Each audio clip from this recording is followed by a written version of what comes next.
Welcome my dear students. आज हम पढ़ने जा रहे हैं साइक्लोट्रॉन। साइक्लोट्रॉन एक डिवाइस होती है। सबसे पहले हम देखेंगे साइक्लोट्रॉन क्या होती हैं। अगेन हम उसी चीज़ पे आए बेटा, जो मैं पहले से आपको बताते जा रहा हूँ कि कुछ डिवाइसेस हमें पढ़नी है। जैसे कि वेंडिग्राफ जनरेटर था, मीटर ब्रिज था, ठीक है, पोटेंशियोमीटर था, वो सारी चीज़ें डिवाइस। वैसे ही एक डिवाइस अब हमारे पास और आ गई जिसका नाम है साइक्लोट्रॉन। जो साइक्लोट्रॉन हमारे पास होता है, ये क्या होता है, ये कैसे वजूद में आया, ठीक है बेटा। सबसे पहले हम ये सारी चीजें पढ़ेंगे। साइक्लोट्रॉन को दो साइंटिस्ट्स ने बेटा डिजाइन किया, ठीक है। एक इनको जो इन्वेंट किया, सबसे पहले हम ये लिखेंगे, cyclotron was invented, cyclotron was invented by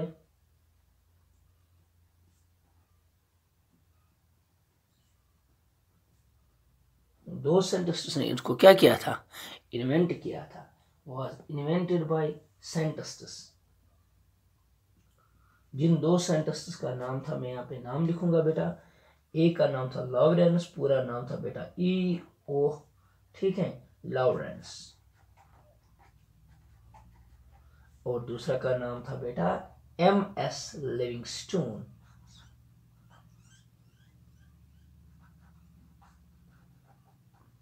ठीक है, कुछ रेफरेंसेस पे लिखा है इन्होंने ये 1931 में डिस्कवर किया था, कुछ पे लिखा है बेटा 1934 पे। सबसे पहले हमें ये चीज़ समझ में आनी चाहिए कि जो भी हमारे पास साइक्लोट्रॉन है, साइक्लोट्रॉन को दो साइंटिस्ट्स ने डिस्कवर किया था, इन्वेंट किया था। एक था E.O लॉरेंस, फिर से मैं रिपीट कर रहा हूँ। दूसरा था M.S लिविंगस्टोन। 1934 में इन्होंने इन्वेंट किया। सर, जब इन्होंने इनको इन्वेंट किया, साइक्लोट्रॉन को इन्वेंट किया, इसका मेन पर्पस क्या था, किस चीज के लिए इन्होंने इन्वेंट किया? इनके इन्वेंट करने का सिर्फ एक ही मकसद था, इसका मेन पर्पस सिर्फ एक ही था बेटा, न्यूक्लियर स्ट्रक्चर को पढ़ना। फॉर द स्टडी पर्पस क्या था इसका, to study nuclear structure, nuclear structure के बारे में बेटा पढ़ना, ये इसका मेन पर्पस था। ठीक है, अब हम जाएंगे फिर से वापस अपने उन्हीं 5 स्टेप्स पे जो हम पहले से पढ़ के आए हैं। ठीक है, जो हम पहले से ही पढ़ के आए हैं, तो आपको वो पता ही होंगे वो 5 स्टेप क्या क्या हैं। सर, जो हमारा पहला स्टेप था इसमें, वो था हमारा इंट्रोडक्शन। ठीक है बेटा,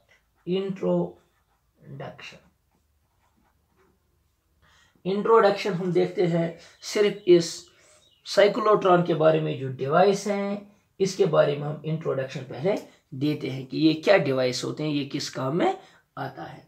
सबसे पहले इसकी इंट्रोडक्शन ये है, इट्स अ डिवाइस, ठीक है, it's a device to give high velocity and energy to the positively charged particles. ठीक है बेटा, इसकी बहुत सारी इंट्रोडक्शन आपको मिलेंगी, बहुत सारी चीज़ें मिलेंगी जो हमें ये बताता है कि साइक्लोट्रॉन है क्या। लेकिन हम लिखेंगे अभी इसकी इंट्रोडक्शन, ए डिवाइस, ठीक है, which is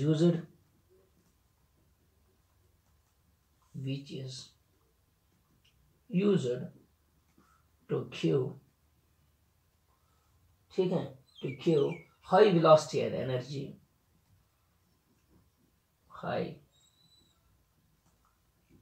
velocity and energy, ठीक है बेटा, to positively charged particles, to positively charged particles। और एक डेफिनेशन पॉजिटिवली चार्जेड पार्टिकल्स में कौन कौन आता है, इसको हम ब्रैकेट में लिख सकते हैं, लाइक कौन कौन सा आता है, प्रोटॉन्स इसमें आते हैं, प्रोटॉन्स को ये एक्सरेट कराते हैं हम इससे। ठीक है, और क्या आता है, अल्फा पार्टिकल्स आप लोग जानते हो, हीलियम डाई, ठीक है, पॉजिटिव पार्टिकल्स। ड्यूट्रॉन जो होते हैं, ड्यूट्रॉन्स को भी ये एक्सरेट करने के काम में आता है। और बाकी सारे आयन्स को भी, एटसेट्रा एटसेट्रा। बहुत सारी ऐसी चीज़ें होती हैं जिनको ये क्या एक्सेलरेट कराने के काम में आता है, जिनको ये हाई वेलोसिटी प्रोवाइड करता है। उसकी वजह से उनको एनर्जी बहुत ज़्यादा बढ़ जाती है, जैसे कि काइनेटिक एनर्जी होती है हाफ ऑफ mv²। ठीक है, अगर मैं यहाँ पे एक इक्वेशन लिखूंगा साइड में से, जब मैं यहाँ पे और एक चीज़ लिखूंगा बेटा, ठीक है, अगर मैं बात करूंगा काइनेटिक एनर्जी की, काइनेटिक एनर्जी होती है half of mv²।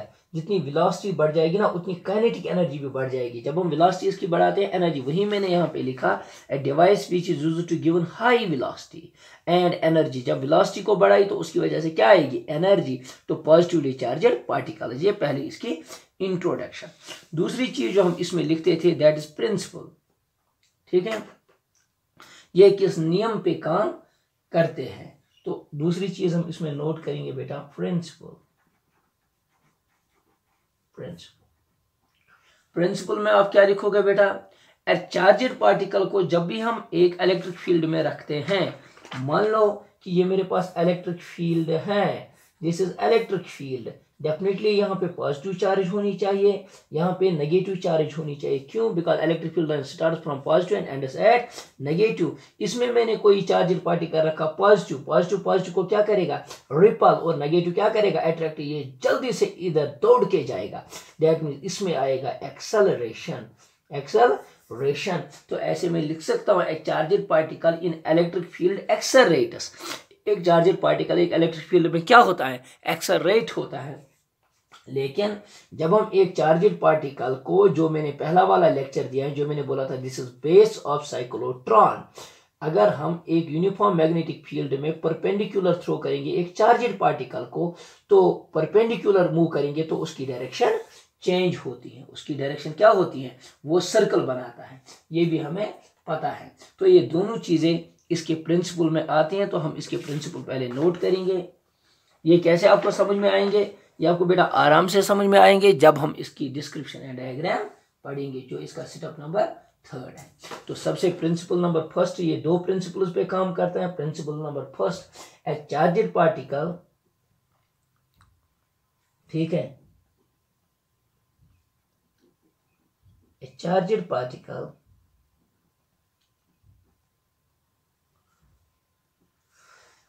a charged particle in an electric field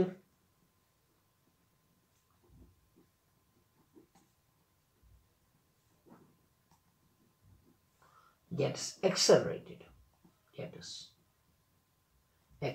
ठीक है बेटा, accelerated। और दूसरा जो इसका नियम है, दूसरा जो इसका प्रिंसिपल है, a moving charge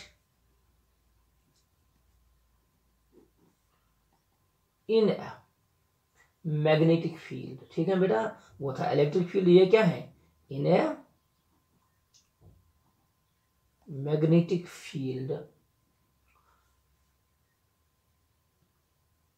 perpendicular to it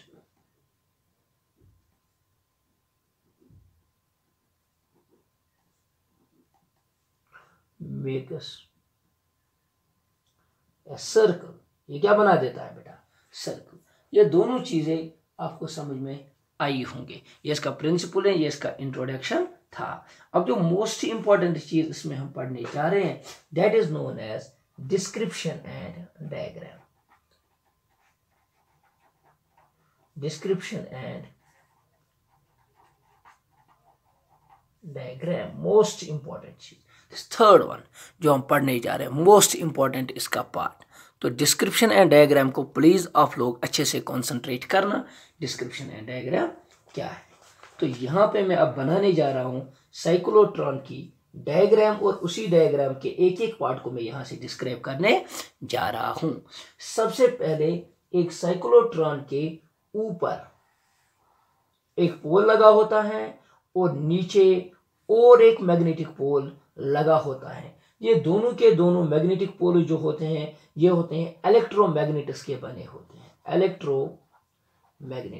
sir क्यों इलेक्ट्रोमैग्नेटस? क्योंकि इलेक्ट्रोमैग्नेटिक फील्ड, जो इलेक्ट्रोमैग्नेटस होता है वो जो इलेक्ट्रिक फील्ड बना देता है वो बहुत ज़्यादा स्ट्रांग होता है, इसीलिए ये इलेक्ट्रोमैग्नेटस होते हैं। ठीक है, सबसे पहले इसमें एक पोल डेफिनेटली नॉर्थ होगा और एक पोल साउथ होगा। अगर आप इमेजिन करोगे ये दो मैग्नेटस कैसे होते हैं, आप ऐसे करो, हम एक रूम में बैठे हैं बेटा, ऊपर वाला जो फ्लोर होता है उसको आप कंसीडर करो एक वाला मैग्नेट, और नीचे जो बेटा फ्लोर होगा उसको आप कंसीडर करो अनदर मैग्नेट। ठीक है, तो यहाँ पे जब मैं नोट करूंगा, इसको मान लो बेटा फॉर एग्जाम्पल आप नॉर्थ पोल, इसको आप मान लो साउथ पोल, लेकिन ये दोनों के दोनों किसके हैं, ये मैग्नेट के हैं।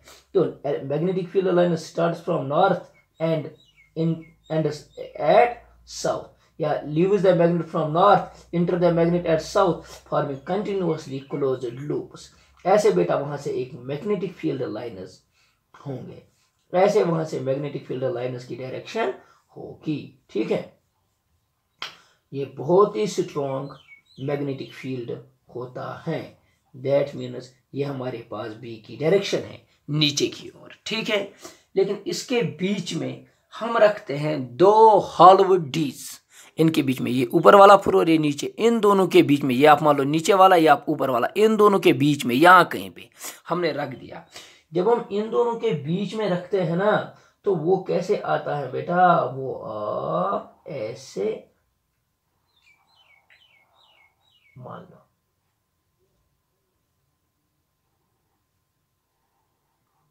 ये एक डी है, ये दूसरा डी है, लेकिन इनको मैंने बोला हॉलो डीज, हॉलो डीज, हॉलो डीज मीन्स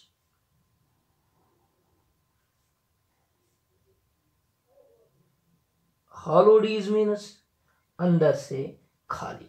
ये जो मैंने यहां पे डीज बनाए, ये डीज बिल्कुल इस मैग्नेटिक फील्ड के बीचों बीच में होते हैं, ऊपर एक नीचे और ये उनके बीच में ऐसे हवा में आप मान लो, लेकिन अंदर से खाली, अंदर से इनको मेटल भरा हुआ नहीं होते, अंदर से ये बिल्कुल क्या होते हैं, खाली। जैसे मेरे हाथ के दो हैं, दो हाथ है मेरे, इनके बीच में बेटा मैंने खाली एक जगह बता दी, ऐसे ये यहाँ और यहाँ से अंदर से खाली होते हैं। ठीक है, लेकिन अगर हम देखेंगे ये ऐसे हैं, ठीक है, ये ऐसे मैंने हॉलो डीज अंदर रखे, ये एक मैग्नेट है, नीचे दूसरा मैग्नेट है। कहने की बात यह है कि ये दो इन मैग्नेटों के परपेंडिकुलर होते हैं, ये एक मैग्नेट ये दूसरा मैग्नेट, ये इन दोनों के बीच में होते हैं। इनको हम बोलते हैं बेटा डीज, क्या बोलते हैं, ए का नाम देते हैं बेटा, ऐसे लिख दो आप नोट करो, D1, इसका नाम है D2, या इन्हीं को हम नाम जो देते हैं ना, इन्हीं का हम नाम देते हैं हॉलो डीज, हॉलो डीज। ये मैं अभी आपको डिस्क्रिप्शन एंड डायग्राम बता रहा हूं, किसकी, ये मैं आपको डिस्क्रिप्शन एंड डायग्राम बता रहा हूं साइक्लोट्रॉन की। अब हम यहां से एक वायर को लेते हैं बेटा, और यहां से और एक वायर को उठा लेते हैं, इसको एक सोर्स से कनेक्ट करते हैं, उसको हम बोलते हैं हाई फ्रीक्वेंसी ऑसिलेटर। क्या बोलते हैं, हाई फ्रीक्वेंसी ऑसिलेटर। ये जो यहाँ पे ऑसिलेटर मेरे पास था, इसको हम नोट करके रख सकते हैं, हाई फ्रीक्वेंसी ऑसिलेटर। ठीक है, पूरा का पूरा जो साइक्लोट्रॉन होता है वो सिर्फ इतना ही होता है, लेकिन इसके और भी कुछ चीजें हैं।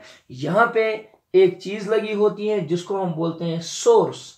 यहां से हमारा, चाहे मैंने पहले ही आपको बोला था, यहाँ पे इंट्रोडक्शन पे अगर आप और एक बार देखोगे, it is a device which is used to high velocity like protons, alpha particles, neutrons. ये जो इनको एक्सेलरेट कराते हैं ना, इनकी सोर्स प्रोटॉन्स प्रोड्यूस करना, अल्फा पार्टिकल्स को निकालना, ड्यूटेरियम को निकालना, वो सोर्स हम यहाँ पे रखते हैं।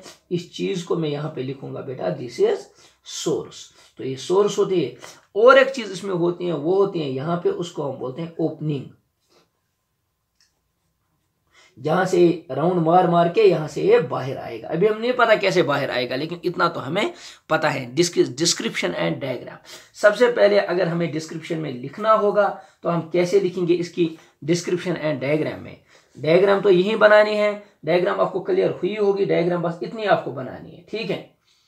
तो उसके बाद क्या है, उसके बाद मैं आता हूं अपने डिस्क्रिप्शन पे। तो डिस्क्रिप्शन में हम क्या क्या लिखेंगे, सबसे पहले बोलो बेटा क्या लिखेंगे, सबसे पहले इट कंसिस्ट्स ऑफ 2 हॉलो डीज, ठीक है। सबसे पहले लिखेंगे consists of two hollow metallic, ठीक है, डीज। मतलब एक डी और दो डी, D1 एंड ऐसे ब्रैकेट में लिख सकते हो D2। ये जो हॉलो डीज होते हैं ये अंदर से क्या होते हैं, खाली, ठीक है। These dees are separated by a small gap, इन दोनों के बीच में एक गैप होती है। ये एक हॉलो डी आप मान लो बेटा, ये दूसरा हॉलो डी है, इन दोनों के बीच में क्या होती है, एक छोटी सी गैप, ऐसे ये वाली गैप जो मैंने यहाँ पे दिखाई, इन दोनों के बीच में एक गैप होती है। इसको हम लिख सकते हैं they are separated by a small gap, इन दोनों के बीच में एक स्मॉल सी गैप होती है, ठीक है। यहां तक लिखा बेटा। Wire a source of positively charged is placed, यहाँ पे बेटा इस गैप के बीच में एक जगह यहाँ पे हम एक सोर्स लगा देते हैं। It also consist of a source, एक सोर्स का भी ये बना होता है, ऐसे आप लिख सकते हो बेटा।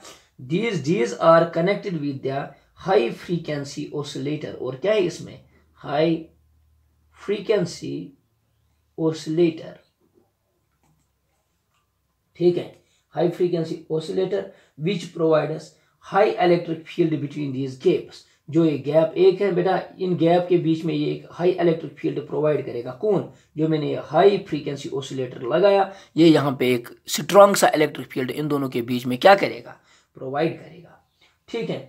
इतना तो आपको पता ही है, ये सब चीजें आप लिख सकते हो। सबसे पहले मैं कुछ चीजें यहाँ पे एक्सप्लेन आपको करने जा रहा हूं बेटा, उसके बाद हम इसकी वर्किंग की ओर जाएंगे। और लिखेंगे बेटा two strong electromagnets, two strong electromagnets. ये जो इलेक्ट्रोमैग्नेट्स होता है ना, ये जो इलेक्ट्रिक फील्ड बनाएगा ना, ये होता है परपेंडिकुलर। देखो इलेक्ट्रिक फील्ड यहां से इलेक्ट्रोमैग्नेटिक जो मैग्नेटिक फील्ड बनाएगा, ये बहुत इलेक्ट्रोमैग्नेटिक है, ये क्या बनाएगा, मैग्नेटिक फील्ड।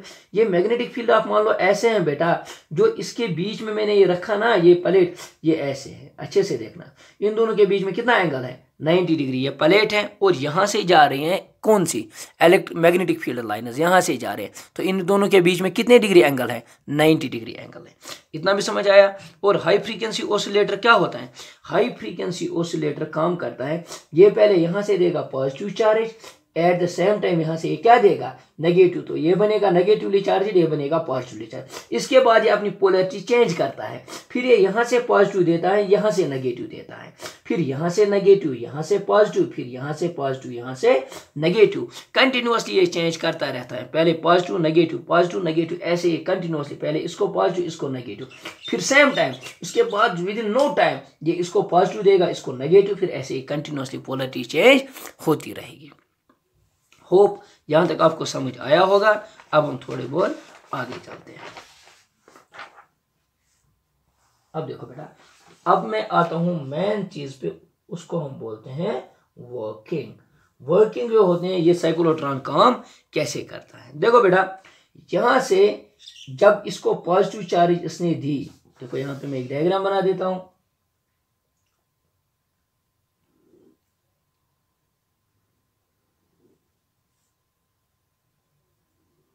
थोड़ा बहुत मैं इनको ज्यादा गैप दिखाऊंगा। सर ज्यादा गैप आप क्यों दिखा रहे हो, उससे आपको अच्छे से समझ में आएगा, इसीलिए मैंने इन दोनों के बीच में बहुत ज्यादा गैप प्रोवाइड की। देखो बेटा, यहां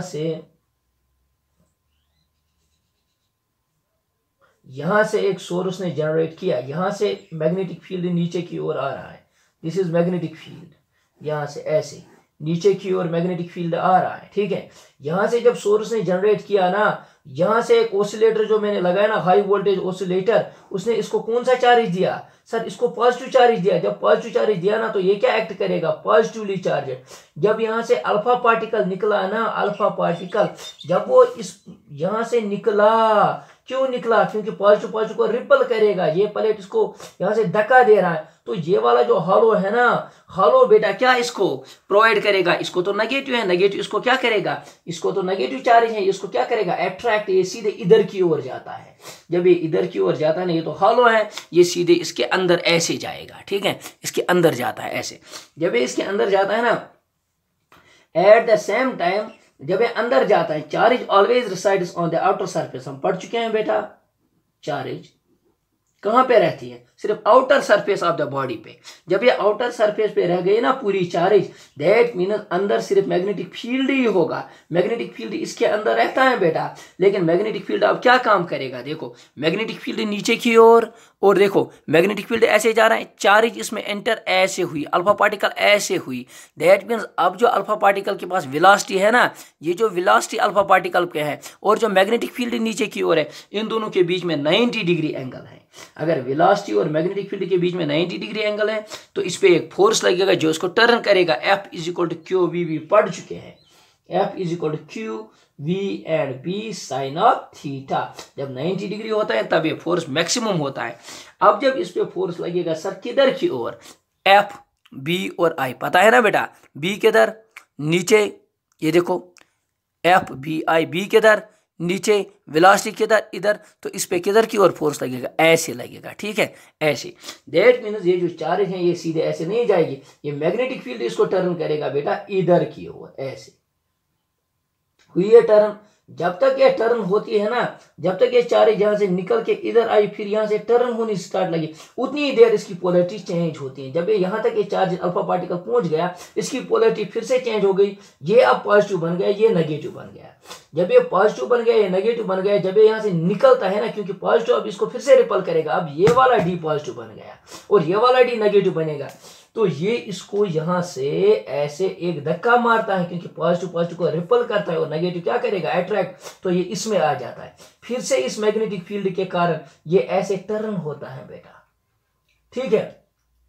जब ये यहां पे पहुंचता है, ये इसको फिर से धक्का मारता है इधर की ओर, क्योंकि फिर से पोलैरिटी चेंज होती है, ये फिर पॉजिटिव आता है। जब तक ये राउंड कंप्लीट कर देता है, ये ऑटोमेटिकली पॉजिटिव बनता है और ये नेगेटिव, ये इधर मूव करता है। जब से ये राउंड कंप्लीट करेगा, फिर से ये ऐसे मूव करेगा, ये बनेगा क्या? नेगेटिव और ये बनेगा पॉजिटिव। जब ये यहां पहुंचता है, ऐसे फिर से एक राउंड मारता है, फिर से ये बनता है बेटा नेगेटिव, ये क्या बनता है? पॉजिटिव। इसको बोलते हैं हाई, ये continuously high frequency oscillator continuously अपनी पोलैरिटी क्या करता है? चेंज। उसके कारण ये कंटिन्यूअसली बेटा इधर से उधर और इधर से उधर घूमता रहता है। पहली बात सर, ये तो हमें समझ आया कि यहां से यहां तक जो फोर्स लगेगा वो तो इलेक्ट्रिक फोर्स लग रहा था, लेकिन अंदर इसको जो मोड़ने का काम कर रहा था वो कौन कर रहा था? Magnetic field. मैग्नेटिक फील्ड इसको यहां से यहां तक घुमाता था, यहां से यहां तक घुमाता था, टर्न कराता था, सर्कुलर मोशन लाता था, वो कौन सा कराता था? मैग्नेटिक फील्ड, ठीक है बेटा। यहां तक तो आप लोगों को समझ में आया होगा। अब देखो पहली बात, यहां से जो इसको मूव करा रहा है ना इधर, ये करा रहा है इलेक्ट्रिक फील्ड, क्योंकि इसमें पहले पॉजिटिव था, इसमें पहले था नेगेटिव, इस डी में। ये मैं डीज की बात कर रहा था। फिर जब ये यहां से यहां तक जो इसको मूव करा रहा था, वो भी था पॉजिटिव या नेगेटिव, वो भी इलेक्ट्रिक फील्ड ही मूव कर, लेकिन जो इसको सर्कल में घुमाने पे मजबूर करता है ना, वो इलेक्ट्रिक फील्ड नहीं कराता है। वो कौन सा फील्ड कराता है? वो मैग्नेटिक फील्ड का काम है। वो किसका काम है? वो मैग्नेटिक फील्ड का काम है। तो ये दोनों चीजें आपको समझ में आई होगी। लेकिन और एक बात है, अगर यहां से अच्छे से देखना, यहां से सोर्स निकल के इधर चली गई, यहां से अल्फा पार्टिकल निकल के इधर चला गया, तो इसने एक सर्कल बनाया, पोलैरिटी चेंज हुई, पहले ये पॉजिटिव था, ये नेगेटिव था, अब ये पॉजिटिव बन गया, ये नेगेटिव, फिर से इधर की ओर आएगा। लेकिन सर ये फिर से यही सर्कल बनाना चाहिए, कंटिन्यूअसली इसी सर्कल में घूमना चाहिए। जब ये इसी सर्कल में घूमना चाहिए, दैट मीन्स इसको तो दूसरा राउंड नहीं मिलना चाहिए, तीसरा राउंड नहीं मिलना चाहिए, चौथा राउंड नहीं मिलना चाहिए, यानी कि इसका सर्कल इंक्रीज नहीं होना चाहिए। सर्कल कैसे इंक्रीज होता है, अच्छे से देखना। जब इसने इसको थ्रो किया, अब ये आ गया मैग्नेटिक फील्ड में। मैग्नेटिक फील्ड इसकी वेलोसिटी पे कोई भी इफेक्ट नहीं करेगा, मैग्नेटिक फील्ड सिर्फ इसकी डायरेक्शन चेंज करेगा। अच्छे से देखना, जो मैं पहले से बता रहा हूं, मैग्नेटिक फील्ड जब अंदर जो मैग्नेटिक फील्ड था, मैग्नेटिक फील्ड इसकी वेलोसिटी पे कोई इफेक्ट नहीं डालेगा, इसकी वेलोसिटी जितनी है उतनी ही रहेगी। लेकिन जो इसका बेटा इसकी जो डायरेक्शन है वो चेंज होगी। वो चेंज कौन करेगा? वो करेगा मैग्नेटिक फील्ड। इसीलिए ये मुड़ते मुड़ते ऐसे सर्कल में आ गया। जब ये सर्कल में आ गया, अच्छे से देखना, जब ये यहां पहुंचा, फॉर एग्जांपल इसकी वेलोसिटी पहले राउंड में आई, पहले राउंड में इसकी जो वेलोसिटी है वो थी 2 की वेलोसिटी से अभी ऐसे मोड़ने लगा, यहां तक आ गया। जब इसकी फ्रीक्वेंसी चेंज हुई, इस वाले डी की अब पॉजिटिव, इस वाले डी की क्या आ गई अब नेगेटिव। जब ये फिर से यहां से इधर की ओर आ रहा है ना, अब ये इसको फिर से पुश करेगा, क्योंकि यहाँ पे पॉजिटिव प्लेट आ गया, ये नेगेटिव, पॉजिटिव को रिपल करेगा, तो ये 2 से मूव नहीं करेगा। 2 को थोड़ी बहुत वेलोसिटी और ऐड हुई, दैट मींस 4 से इधर आएगा। ठीक है, ये नेगेटिव अट्रैक्ट करेगा तो वेलोसिटी बढ़ी जाएगी। यहां से ये राउंड ये 4 से मारा तो सर्कल बढ़ जाएगा। जब सर्कल बढ़ गया, अच्छे से देखो, यहां से फिर से पॉजिटिव आ गया, 4 को फिर से ये पॉजिटिव थोड़ा धक्का मिला, अब तो ये 6 से इधर जाएगा, फिर ऐसे ही 6 से इधर आएगा, पोलरिटी चेंज हुई, ये इसको अब 8 से धक्का मारेगा, फिर ये इसको 10 से यहां से धक्का मारेगा, ऐसे ये राउंड करता जाएगा, तो ये सर्कल ऐसे बढ़ता जाएगा। अच्छे से देखना, ये इधर, फिर इधर, फिर इधर, ऐसे ऐसे ये बढ़ते जाएंगे। हम यहाँ पे अगर एक ओपनिंग रखेंगे, यहाँ से इसको निकालेंगे, तो यहाँ पे एक न्यूक्लियस को रखेंगे, उसको तोड़ देंगे। जब वो बेटा ब्रेक डाउन हो जाएगा, जब वो टूट जाएगा, हमें पता चलेगा, इसको हम बोलते हैं टारगेट। तो हमें अपने टारगेट के बारे में पता चलेगा कि इस न्यूक्लियस के अंदर क्या क्या है। तो ऐसे हमारा साइक्लोट्रॉन काम करता है। ठीक है, ऐसे हमारा साइक्लोट्रॉन काम करता है। होप कि आप लोगों को ये सारी चीजें समझ में आई होगी। हाई फ्रीक्वेंसी ओसिलेट करता है, मतलब कभी पॉजिटिव इसको, फिर नेगेटिव। लेकिन एक चीज इसमें होना चाहिए, जब तक, अच्छे से देखना, जब तक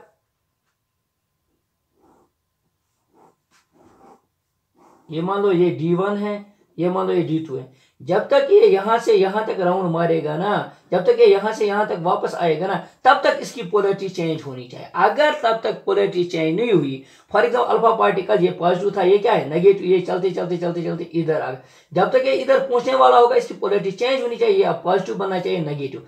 अगर ये पोलरिटी चेंज नहीं हुई ना, अगर ये तब तक पॉजिटिव और ये नेगेटिव नहीं बना ना, ये यहां से इधर मूव नहीं करेगा, क्योंकि फॉर एग्जाम्पल ये तो पॉजिटिव ही रहा, ये तो नेगेटिव ही रहा, दैट मींस पॉजिटिव को क्या करेगा, रिपल, ये यहीं पे रहेगा, इसकी वेलोसिटी और बढ़ने वाली नहीं है।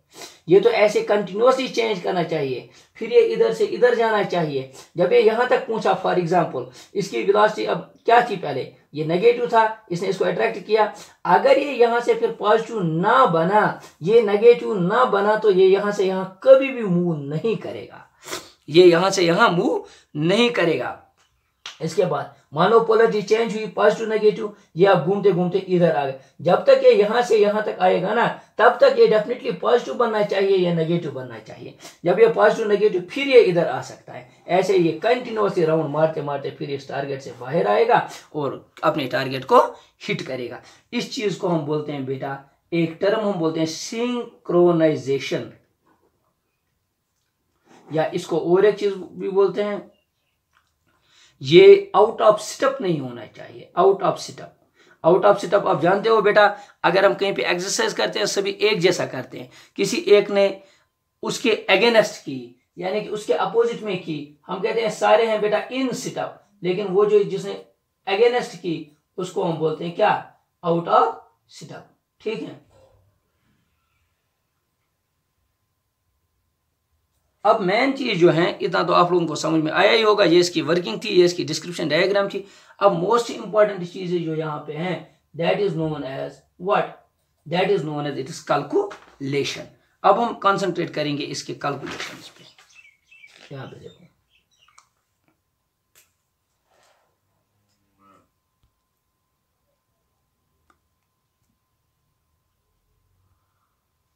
ठीक है, कैलकुलेशंस,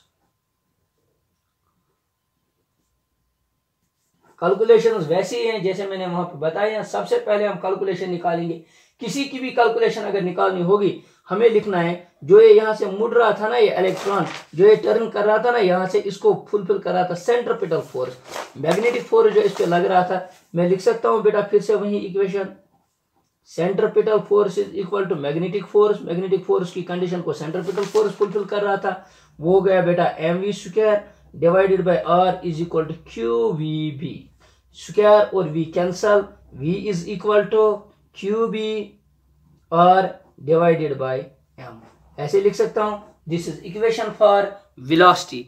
इसका मतलब ये जितना रेडियस ज्यादा उतनी वेलोसिटी ज्यादा। फॉर एग्जांपल ये जो साइक्लोट्रॉन इसमें घूम रहा था, ये जो साइक्लोट्रॉन इन डीज में घूम रहा था, इसने पहला राउंड मारा इतने रेडियस में, दूसरा राउंड 6 रेडियस में, तीसरा राउंड 9 रेडियस में, 8वां राउंड 8 रेडियस में या 15 रेडियस में। जितना रेडियस बढ़ जाएगा उतनी इसकी वेलोसिटी बढ़ जाएगी, because v is directly proportional to r। ठीक है बेटा, v is directly proportional to r।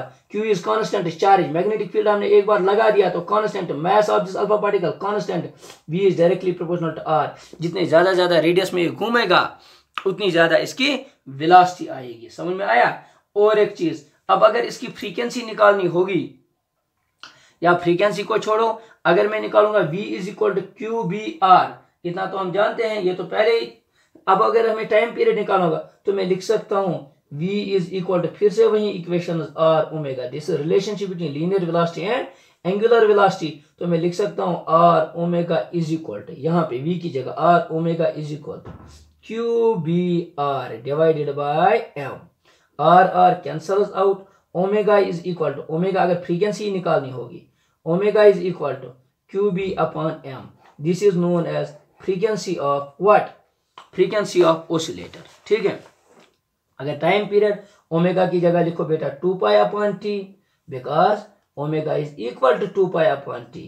और यहां पे क्या लिखोगे? Q B upon M, 2 pi को नीचे, टी को इधर, ये आएगा 2 pi M upon Q B is equal to T. ये भी नोट करके रखो, this is equation for time period.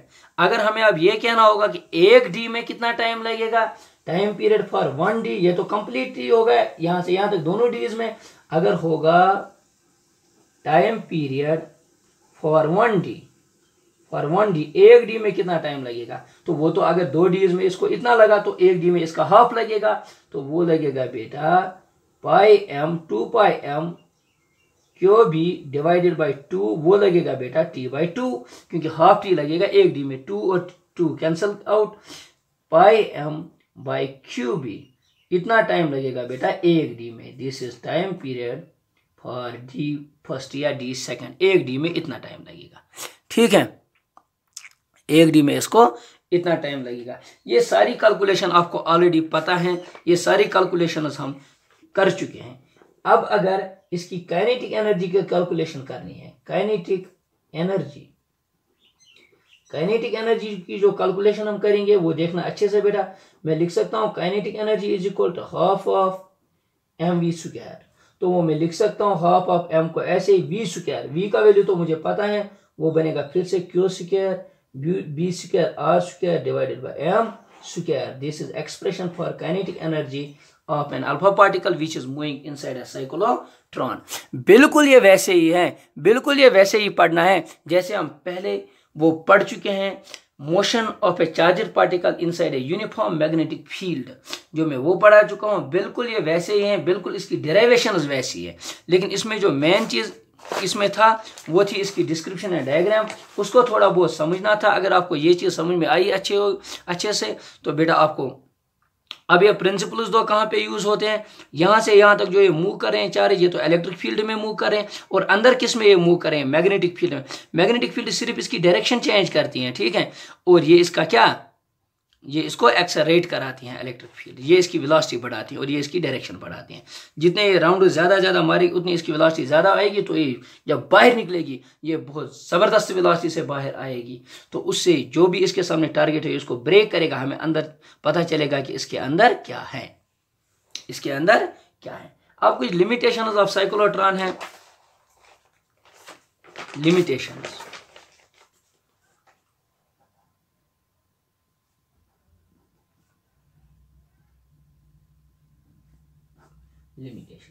पहली लिमिटेशन है it can not accelerate uncharged particle. Sir क्यों नहीं कर सकता है अनचार्ज्ड पार्टिकल? जब यहाँ पे चार्ज ही नहीं होगी उस पार्टिकल के पॉजिटिव, उसको कैसे रिपल करेगा, वो यहां से यहां कैसे जा सकता है? बात समझ में आ रही है? दैट मीन्स पहली लिमिटेशन इसकी ये है, it can not accelerate uncharged particle, can not accelerate uncharged particle. इसकी एग्जांपल तो आपको पता है, लाइक न्यूट्रॉन्स, जैसे न्यूट्रॉन है, न्यूट्रॉन को हम एक्सेलरेट नहीं करा सकते हैं। और एक चीज है, it can not accelerate electrons, electrons को एक्सेलरेट नहीं करा, क्योंकि इलेक्ट्रॉन के मास बहुत कम होते हैं, वो आउट ऑफ फेज जल्दी हो जाता है बेटा, उसकी वजह से हम इसको एक्सेलरेट नहीं करा सकते हैं। ठीक है, हाँ। और एक चीज है, हम जो पॉजिटिवली चार्जेड आयन्स हैं जिनको लार्ज मास होते हैं, उनको हम positively charged ions having large mass can not be accelerated. क्यों सर? क्योंकि हमने एक इक्वेशन पढ़ी है, Einstein equation, m is equal to m0 under root of 1 minus v square by c square. अगर हम वेलोसिटी को बढ़ाएंगे, एक मास की वेलोसिटी को बढ़ाएंगे बहुत ज्यादा करेंगे, तो उससे उसकी जो ओरिजिनल मास है, जो उसकी फाइनल मास है, वो चेंज हो जाएगी। m dash is it is change in mass, ठीक है, change in mass, m dash is original mass, v square is velocity of a body, c square is speed of light. जितनी हम velocity उसकी बढ़ाएंगे, बढ़ाते जाएंगे, v का value बढ़ जाएगा, v बाई c में कुछ वैल्यू आएगा, 1 में से कुछ माइनस हो जाएगा, दैट मीन्स ये मास बढ़ जाएगी। जब ये मास बढ़ जाएगी, अच्छे से देखना बेटा, लोअर वेलोसिटीज पे उतना इफेक्ट नहीं पड़ता है, जब ये मास बढ़ जाती है, अच्छे से देखना, जब ये मास बढ़ जाती है, हमारे पास एक इक्वेशन ऑलरेडी है, कौन सी वाली इक्वेशन? v की equation, v is equal to q br divided by m। जब ये मास बढ़ गई, वेलोसिटी ऑटोमेटिकली चेंज होगी। जब वेलोसिटी कम हो जाएगी ना, इसको यहां से यहां तक लेने थे 5 सेकंड, इसको यहां से यहां तक लेने थे 10 सेकंड, तो जब ये बढ़ जाएगा ना, इसने 10 की बजाय 9 ही दी, लेकिन जो यहाँ पे एक डी और दूसरे डी में मैंने ऑसिलेटर लगा के रखा है, तो उसने अपनी फ्रीक्वेंसी अकॉर्डिंगली चेंज की, उसने ये 9 ही सेकंड में चेंज की। इसको यहाँ से निकल के इधर पहुंचना था, अब ये यहाँ नहीं पहुंच पाएगा। क्यों? क्योंकि ये आउट ऑफ फेज हो गया। 9 सेकंड की जगह इसने 8 ही सेकंड लगा दिए, इतनी देर में इसकी फ्रीक्वेंसी यहाँ से चेंज हुई। ठीक है, इसको पॉजिटिव होना था, ये नेगेटिव हो गया, क्योंकि इसकी एक फिक्स्ड फ्रीक्वेंसी होती है, ये फिक्स्ड टाइम के बाद ऑसिलेशन चेंज करता है। ठीक है, दैट इज व्हाई ये मास भी चेंज नहीं होनी चाहिए। अब आगे देखो, जब आपको ये भी समझ में आया होगा, ये सारी चीजें आपको समझ में आई होगी। अब जो और भी इसमें बहुत सारी चीजें हैं, अभी आप मेन चीजें जिससे आपका सिलेबस कवर हो जाएगा, मैं वो चीजें कवर करना चाहता हूं अभी। ठीक है, और एक चीज सर आप बताइए, एक चीज, यहां से इसने पहला राउंड मारा, यहां से इसने पहला राउंड जब लगाया इलेक्ट्रॉन ने ऐसे, इसका रेडियस था 2 मीटर। दूसरा राउंड जब इसने मारा तो इसका था 10। तो आप बताइए, इसमें वेलोसिटी कम है, इसमें वेलोसिटी ज्यादा है, तो कैसे हो सकता है? क्या रेडियस चेंज करने से इसकी वेलोसिटी पे कोई असर पड़ता है? तो हमारे पास इक्वेशन है। टाइम इसको कैसे सेम लगेगा, यहां से यहां तक पहुंचने में टाइम सेम, यहां से यहां तक टाइम पहुंचने में सेम। ये कैसे? पहले राउंड में टाइम सेम, दूसरे राउंड में टाइम सेम, ये कैसे? देखो t इज गिवन बाय, ये देखो t की equation, t is given by 2 pi m divided by qb। t is independent of r, t is independent of r, it does not depend upon r। r चाहे 2 हो, r चाहे 10 हो, r चाहे 100 हो, time period r पे depend नहीं करते हैं, ना ही ये वेलोसिटी पे डिपेंड करता है। ठीक है, इसीलिए ये इस पे इंडिपेंडेंट है। अब देखो, यूजेस ऑफ साइक्लोट्रॉन कहाँ कहाँ पे यूज होता है। ठीक है बेटा, वो आप इस पे पढ़ सकते हो, अपनी नोटबुक पे जो भी होगी बेटा, नोट्स होंगे, रेफरेंसेस होंगे, उस पे पढ़ लो। अभी आप बस इतना याद रखो, this was all about cyclotron. ये आप बेटा अच्छे से पढ़ लो, ठीक है, और इसको याद कर लो। थैंक्स।